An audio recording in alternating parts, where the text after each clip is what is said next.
Hello YouTube, Alex G here. Thanks for tuning in today. So I just wanted to give an update on my 1,600 gallon aquarium build. So the first thing that you should notice is I have a door now. So I've been working this week to kind of get some of the outside stuff completed. I already had my canopy sections here, which go all the way from the ceiling on a little clip-on lights or clip-on rail system. And I had a centerpiece to do and an end cap to do, which I'll kind of show here in a minute. And I started getting my wall done here so that I can make an enclosure for the fish room so that everything just kind of seals up a little bit better. I want to try and contain the majority of the humidity into this room. So let me go through and I'll show you guys what I've been working on, just a minor update this week. And then I also had several questions come up in the Reef to Reef forum that I just thought a video would kind of address those better. So let's go ahead and get started and I'll show you guys what I've been doing. Alright, so I'm just going to take control of the camera here so I can show you guys we're done. So this is the whole canopy system here, and I had to finish off this end piece here, get that completed, and then I also had another one in the center here. And nothing quite fits together great. I do have cardboard over the glass just to protect it so I don't may have any accidents here. One of the questions I got on the forum about my system was, how am I going to do water storage? My fish room there is pretty packed up with basically all sides of the little cove I have back there being put in, surrounded by tanks, where I have the 265 followed by 150 followed by 120, and there really isn't any room to store water. Now I do have these two 100-gallon HDPE water storage tanks, so I am going to hook these up in another part of the basement. Another quick update I could share too, and I've done a small unboxing video of the rock that I got from Reef Cleaners. It's an aragonite based rock. It was $90 a box for a 50-pound box, shipped anywhere in the lower 48. Came in really nice, real happy with it, and I think for base rock it's going to work great. Now I think that aquascaping a tank is kind of its own art form, and it's something that you really do have to take a lot of time with. It is easy to just throw the rocks in and stack them in, but really taking the time to think about structure is important. So some of the other rock types I'm going to use here, I have some Tonga branch which I'm going to put in place, and I also have some really nice Tonga shelf here that I picked up, just a couple of pieces so far, but I'm going to kind of all incorporate it together. Kind of actually holding out. The local fish store here has a really large piece. He said he has available that he didn't even think he had somebody that could fit it in their tank, and I came along, so wait to see. I might have a little video on that once I do the aquascaping of the tank. Go ahead and move on to some of the other questions that came up on the forum.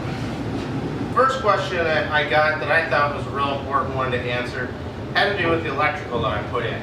Now, I have a total of 12 outlets over each tank that are on two separate GFCI 20 amp circuits.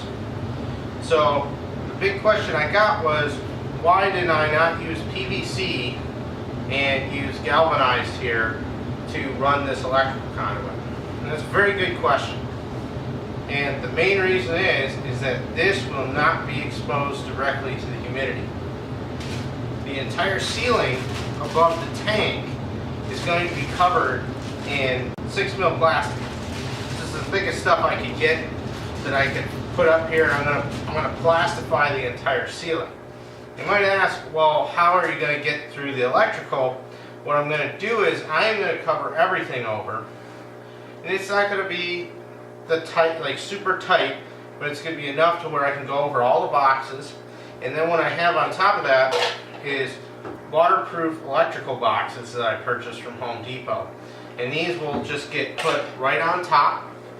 And what I'm going to do is I'm going to put those on top, and they have their own little foam rubber gasket on here to keep moisture out. And then once I've attached them, I'll de-energize everything, and I'll come in and I'll cut the plastic out for just the boxes. That way the electrical outlets are available here, but the only way to get to them is through a waterproof box. One of the next comments that I received about this tank build was about the walking platform that I'm standing on behind the tanks right now. And this runs the entire length of the tanks. It's about 20 inches wide, about 20 inches tall. So I do appreciate the comment about having some good foresight to build access in, and that genuinely came from the time that I used to do aquarium maintenance in homes and businesses, and I did that for a few years. I also worked in local fish stores for several years, a long time ago. And one of the worst things to ever deal with in maintenance was to get into a tank that you had to clean and not be able to reach anything. Now, I know what you're thinking with these tanks. They are quite large, and access is not going to be possible in each one of them. This 720-gallon tank here is 3 feet deep, and even standing on my walking platform, I can't reach the bottom. But that's also the main reason that I made this a bare bottom tank, because I didn't want to have to deal with the extra work of potentially having to clean substrate out. Because this tank is going to be designed more to keep in things like puffers and angelfish and more of the aggressive wrasses. And a lot of the cleanup crew that you would like to have for sand isn't going to survive that. So by simply just eliminating the sand, I can eliminate that problem, and I can also kick the flow up very high rate in here. Which kind of leads into another question about what am I going to do for flow. One of the next questions I got about this tank had to do with water flow and what am I going to be using for water flow. They are large tanks. I have a reflow hammerhead that's going to be my main drive pump for the whole system, but I haven't really decided on the actual flow yet. But the question that came up is, with these tanks being 1.5 inches thick, how would I attach magnets to it in order to hold the pumps up? Well, these tanks have 1.5 inches thick portions. All the corners, on the top, on the sides, the entire top frame, the entire bottom of the tank is all 1.5 inches thick. Even right here where these braces are, it's doubled up 3/4 inch birch plywood to give it a full 1.5 inch thickness. This spot right here though is only 3/4 inch thick. So a lot of the bigger gyre pumps, and I believe the wave pumps, will support over 1 inch thick glass. So I should be able to utilize those. Until I actually purchase one and try it out, I won't be able to know. But that's definitely something that I did think of, and that's actually why I put these lateral braces in instead of vertical ones, so that if I wanted to use a big gyre pump, I could without too much difficulty. So let's move on to one of the other questions here that I had on the tanks. One of the other questions that came up on the forum about my tanks here was the smoothness of the pond shield epoxy, and I know on the pictures it definitely looks a little rough, especially on the top here. It has to do with the surface that you are preparing, and it also has to do with if you get any kind of runs or drips or anything. And I'll admit, on the top here, I am not a painter by trade. Don't like painting at all, and this is something that it had to be done. It was part of the build, so it's not the cleanest looking job, but it does have a fairly nice smooth surface. You only get bumps and ripples and stuff if you're over pouring or not spreading it out properly with a roller or brush. One of the final questions I was asked on the forum was about my protein skimmer. And it is a very large skimmer. I have talked about it briefly in a couple of my other videos. It is a 60-gallon induction tank, which I kind of flipped upside down, and then I use PVC here to make a giant collection cup. I also, just to give you an idea of scale, have made a very large bubble chamber here, which this is 12-inch PVC here, and then I just machined out my own bubble plate on there, and it's all drilled out, and I did a countersink on this side slightly just to match some other designs that are already out there. Figure there's no point in reinventing the wheel. I will be making additional videos on this protein skimmer. The reason I'm not, and I do have a DIY skimmer topic on the Reef to Reef forum that kind of went over a little bit of it. I never completed the skimmer, and the reason is that one, I needed to kind of get the main body of it completed, and I bought all the PVC for it and I got it all machined out. But until I fill this tank up, I have no way to test. It's too large. I can't test the bubble chamber, and I might do that in my 150 back here. More than likely, when I fill these tanks up, I'm going to go ahead and have all the plumbing assembled the way I think it should work for this.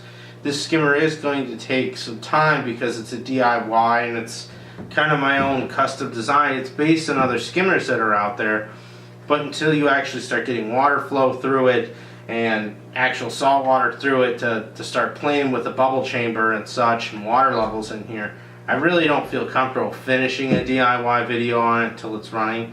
So stay tuned, there'll definitely be more on this bad boy. I have one final question that was asked on the Reef to Reef forum, and that was, what are you going to do for your calcium and alkalinity supplementing? Am I going to use 2-part dosing, a calcium reactor? And I know there's a lot of great options out there. Now my last tank that I had, I was doing the 2-part, and I really liked it a lot.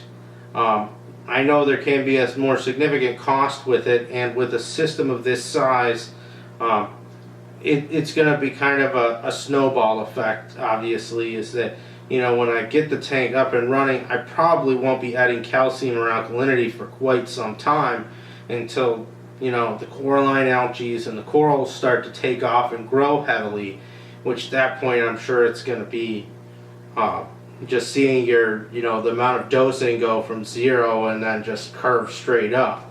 And I'm fully expecting that. I still haven't made the full decision on it yet. I've never used a calcium reactor. I've read a lot about them. I know a lot of people that have used them. They can be very good. I think the 2-part dosing adds a little bit more accuracy to it sometimes, especially with all the modern dosers out there and aquarium control systems, which obviously I'm going to put something on here for an aquarium controller. I haven't quite decided that yet. I hope you guys enjoyed the video. If you have any questions, go ahead and leave them in the comment sections below. If you liked the video, like it. If you didn't like it, feel free to comment. Please keep it nice and civil. I definitely will accept criticism. So if anybody has anything else they'd like me to talk about in future videos or questions about this system, please let me know, and I'll try to get out at least a once-a-week update. Thanks for watching, everybody, and I will see you in the next video.